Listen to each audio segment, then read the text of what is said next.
Британиялык жылкы фермери Фрэнк Шеллард жана британиялык кинопродюсер Робин Таунсенд Кыргызстанда бир нече күн болуп Кыргызстандагы туризм тармагындагы өзгөрүүлөр, өнүгүүлөргө күбө болушту. Чет элдик конокторду биздеги жылкы фермерлери өтө кызыктырып, алар биздеги айрым чарбалардын иши менен кеңири таанышып, кымыз жасоонун өзгөчө ыкмалары тууралуу кеңири кеңеш алышты. Ошондой эле Тоң районундагы Кызыл Тоо айылындагы боз үй жасаган усталардын өнөрү менен таанышып, алардын атадан балага өтүп келе жаткан өзгөчө мурас өнөрүнө суктанып, айрым жыгач жасоо ыкмаларына кол тийгизишти.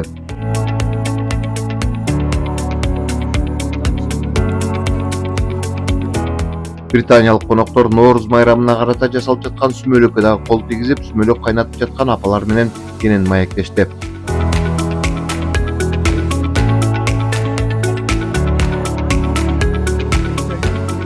Британиялык коноктордун бири буга чейин дагы Кыргызстанда бир нече жолу болгон. Кинопродюсер Робин 7 канал менен өнөктөштүктө кыска метраждуу фильм даярдап, ал бир нече эл аралык сыйлыктарга дагы таттуу болгон. Ал эми фермер Фрэнк кыргыз жылкыларына абдан кызыгат. Ал өз мекениндеги жалгыз жылкынын саамалын өндүргөн фермер деп да айтсак болот. Фрэнктин айтымында жылкы саамалынын касиетин дагы да изилдей берет. Ошентип Ысык көл жергесинде болгон британиялык коноктордун биринчи күнү Ак Өлөң айылындагы Арстанбек Сулайманбековдун чарбасы менен таанышуу менен башталды. Биздин Фрэнк досубуз мына Тоң районундагы Ак Өлөң айылындагы фермага келди. Бул жердеги Арстанбек байкенин жылкыларын көрүп атат. Арстанбек байкенин ошо 2 үйүр жылкысы бар экен. Бул жерде ошол бир үйүр турат экен азыр. Бир үйүрү те алыс тоо жакта дейт. Англиядан келген жылкы фермери ушул Тоң районунда жүрөт азыр. Фрэнк Шеллард жергиликтүү фермерден жылкы багуудагы өзгөчө сырларын сурап, суроолоруна дагы жооп ала алды. Ушундай жолугушуулар Жети Көз районунун Тосоор айылындагы фермерлердин чарбаларында болду. Фрэнк Шеллард өз мекенинде мыкты фермер катары таанымал. Англияда кыргыздардай эле бейсап саамалды даар катары пайдаланган жалгыз фермер десек болот. Жылкы асыроо, анын өзгөчөлүктөрү боюнча бир нече китептин автору. Кинопродюсер менен фермер Тоң районунун Кызыл Тоо айылындагы боз үй жасаган устанын үйүндө да болушту. Коноктордун айтымында кыргыз элинин сергек акылынан, чебер колунан, теңдешсиз өзүнчө өнөрүнөн, атадан балага мурас болуп келе жаткан жасоо өнөрү менен кенен таанышуу көптөн берки кызыгуу экенин айтышат. Фрэнк керек болсо бир боз үйдү өз мекенине дагы алып кетүүнү максаттап келген. This exceeded my expectations. The exciting thing for me was that my father had Мен аябай таң калдым. Жасалган боз үйдүн сапаты абдан жакшы экен. Боз үйдү жасаган уста өзүнүн өнөрүн абдан аздектеп, сүйүп жасайт экен. Боз үй жасоо ушунчалык майда, өтө кылдаттыкты талап кылган жумуш экен. Мен өзүм муну элестеткенден да жакшы жасалат экен. Кыргыз элинин керемет өнөрүн, керемет жасалган боз үйүн алып кетүүгө, аны өз мекенинде аздектеп тигип, аны менен чындап сыймыктанып турайын деп жатам. Албетте, боз үйдү Англияга чейин жеткирүү абдан кыйын болуш керек. Бирок мен транспорт компаниялары менен сүйлөшүп көрөм. Ыңгай келсе алып кетейин деп жатам. Ал эми сиздер асырап багып жаткан жылкылар боюнча айта кетсем, жылкыларыңар абдан сонун экен. Тоюттары да жетиштүү, мол экени байкалды. Менин пикиримде силер кыргыздар жылкы баласы боюнча абдан көп нерсени билесиңер. Ага болгон мамилеңер да башкача. Кыргыз баласын жылкысыз элестетүү кыйын экен. Мен да силерден үйрөнө турчу нерсе көп экен. Мен да өз мекенимде бейсап, саамалды көп нерсеге даба катары каражат экенин таанытып жатам. Бул нерсе жыл сайын тереңдеп жүргүзүлө берет. Албетте бул силердин да жардамыңар менен болот. Дагы бир айта кетчү жагдай, жергиликтүү адамдар ким болбосун жашоосу, аткарган иши боюнча жакшы айтып, түшүндүрүп, жашоого болгон көз карашы абдан жакшы экен. Бул өтө жакшы нерсе. Адамда позитивдик маанай көп болсо, баары жакшы болот да. It all started when my wife Dima took me for a mare's milk retreat in Kyrgyzstan. And I tried the mare's Менин milk and I өмүрлүк could жубайым see Кыргызстандан the болот. health benefits. Анан экөөбүз баш кошкондон кийин Каркарагай салып барып, самал кымыз ичкенбиз. Ошондон бери самал кымыз адамдын ден соолугуна таасири аябай чоң экенин, өтө пайдалуу экенин чындап сездим. Анан мен өз мекениме кайткандан кийин самал кымыз тууралуу интернеттен карап издедим. Бизде жалгыз гана Фрэнк Шеллард бейсаап кымыз кылат экен. Издеп таап барып, самал ичип, Фрэнк менен да жакындан достошуп калдык. Азыр эми Кыргызстанга чогуу бирге келдик. Азыр эми биз бирге боз үй жасаган устанын үйүнө келдик. Боз үй чынында керемет экен. Баары кол менен, чоң эмгек менен жасалаарын ушул жерден сездим. Жасаган адамга устага мыкты экенсиз деп баа берип жатам. Өзү айткандай, ал бул өнөрдү атасынан үйрөнүп, мурас катары муундан муунга өтүп келе жаткан мурас экен. Мен айтып кетер элем, бизде атадан балага мурас болуп өткөн өнөр, каада салт, баалуулуктар такыр жоголуп бара жатат. Бул өтө өкүнүчтүү. Силер болсо ушул сапатыңарды жоготпогула. Yes, I do.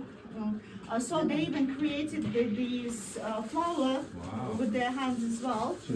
So how much will this make? Like a lot of it, will it? Or? I don't know. Андан соң Фрэнк Шеллер жана Робин Таунсенд Каракол шаарында караштуу Пристан айылындагы апалардын Нооруз майрамына карата жасап жаткан сүмөлөктү кайнатуу иш-чарасына күбө болушту.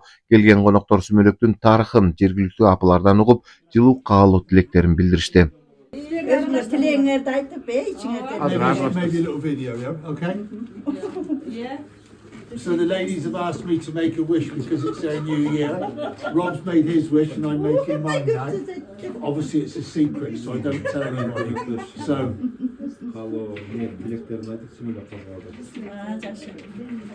Thank you. When I do the Gözümü duyculuk mu demedim mi? Yok. No, we organize. And do I tell them my wish? no. Yeah, I pass. You don't say. Özünün dileğin dilesin de özünü dilek dilesin. Okay, Yeah, just make wishes. Okay. I'll see you all in 11 hours. 11 saatten keyin gelgile deydi. Британиялык эки конок Нооруз майрамынын салтанатына карата Чолпон Ата шаарында уюштурулган ат оюндарына дагы күбө болушту. Фрэнк менен Робиндин айтуусунда Ысык Көл облусуна болгон сапары абдан маанилүү, көп кызыктуу жагдайлар менен коштолду. My impressions have been fantastic. The people have made me so welcome. I mean, just absolutely incredible. Сиздер кыргыз эли конок тосконду абдан жакшы билет экенсиздер. Мен каякка барбайын абдан жакшы маанай, меймандостук биринчи орунда болдум. Мен бул саякат сапарыма абдан ыраазы болуп, өз мекениме кайтканы турам. Мен өз мекенимде сиздердин ушунчалык төгүлүп турган энергияңарды айтам. Анткени мен ушунчалык көп жылуу энергияны алдым. Кыргыз элинин энергиясы Ысык Көлдөн да, асман тиреген тоолордон да көп экен. Кыргыз эли Нооруз майрамыңар кут болсун. Жаңы жылыңар менен сиздерде ар дайым бакубатчылык өкүм сүрүп турсун. Чоң рахмат. Ал эми кинопродюсер Робин Кыргызстан андагы адамдар кооз жана кайталангыс жаратылыш тууралуу кино жана телефилмдерин тартууну дагы көздөп жатканын билдирди. I wouldn't say there's anything that I don't like. I mean, I've been here now several times, and every time I come, I feel more at home here. Again, Мага бардыгы жакты. Кыргызстанда буга чейин бир нече жолу болдум. Ар бир келгенде ушунчалык көп жакшы эмоция, жакшы пикир, жылуу мамиле, меймандостукту көрүп кетем. Бул жака келгенде өз үйүмө келгендей эле болом. Фрэнк айткандай, көп энергия алып кетем. Бир эле өкүндүргөн маселе Британиядан түз аба каттамдары жок. Башка мамлекет аркылуу келесиң. Бул жагында ойлонуштуруу керек. Мен дагы бир жолу Кыргызстан тууралуу фильм жаратам деп ойлойм. Буга чейинки 7 канал менен биргеликте тарткан фильм көптөгөн ийгиликтерди алып келди. Биринчи орунду Кан фестивалынан дагы, Нью-Йорктон да сынактан биринчи болдум. Кыргызстан негизинен эле синематикага абдан ылайыктуу жер. Андыктан дагы бир фильм жаратам деген ойдомун. Баарыңыздарга чоң рахмат. Фрэнк менен Робиндин айтуусунда Ысык Көл облусуна болгон сапары абдан маанилүү, көп кызыктуу жагдайлар менен коштолду. Өздөрүн кызыктырган баардык маалыматтар камтылды. Эң негизгиси эки конок жөнөкөй, карапайым калктын жашоо турмушун, айрым каада салтын, атадан балага өтүп келе жаткан мурастарын көрүп, көп учурда суктанып дагы кетип бара жатканын жашырышкан жок. Фермер Фрэнк кийин дагы ыңгай болсо кыргыз жылкылары тууралуу изилдөөлөрүн улантаарын айтат. Фрэнк Шеллард Кыргызстанда жылкы чарбачылыгынын өсүп жаткандыгын белгилеп, аймактагы климаттык шарттар асыл тукум жылкылар үчүн абдан ыңгайлуу экенин айтты. Бул жолугушуу жергиликтүү фермерлерге эл аралык деңгээлдеги тажрыйбаны үйрөнүүгө мүмкүнчүлүк түздү. Эдил Месбек, 7 канал, Ысык Көл облусу.